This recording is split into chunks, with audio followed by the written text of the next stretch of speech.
নুপুরের দাম 1000 টাকা হলেও তার স্থান পায়, আর টিপের দাম 1 টাকা হলেও তার স্থান কপালে। ইতিহাস সাক্ষী, লবণে কখনো পোকা ধরেনি, কিন্তু মিষ্টিতে প্রতিদিনই ধরে, আবার পিঁপড়েও ধরে। মানুষ সোজা পথে চলতে চায় না, বাঁকা পথে আগ্রহ বেশি। তাই তো মদ বিক্রেতাকে কোথাও যেতে হয় না, কিন্তু দুধ বিক্রেতাকে বাজারে দাঁড়ে দাঁড়ে ঘুরতে হয়। আমরা সর্বদা দুধ বিক্রেতাকে বলে থাকি, দুধে জল মেশাননি তো, অথচ মানুষ মদে জল মিশিয়ে খায়।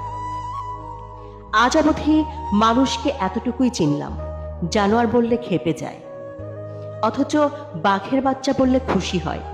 দুটোই কিন্তু পশুরই বাচ্চা। কচু পাতা দেখেছেন নিশ্চয়ই, উপরে সবুজ আর ভেতরে চুলকানিতে ভরা। ঠিক তেমনি কিছু মানুষ আছে, বাইরে থেকে দেখতে ভীষণ সুন্দর আর পরিপাটি, কিন্তু ভেতরটা আবর্জনায় ভরা। সাপ দুধ খেয়েও বিষ উপড়ে দেয়, আর গরু ঘাস খেয়েও দুধ দেয়। সুতরাং দোষটা খাবারের নয়, পার্থক্যটা স্বভাবের। নিজের যোগ্যতা নিয়ে কখনো অহংকার করবেন না। মনে রাখবেন, পাথর কিন্তু তার নিজের ওজনের জন্যই জলে ডুবে যায়। কি আজব এই দুনিয়া জানেন? যার চোখে ঘুম আছে তার কাছে ভালো বিছানা নেই,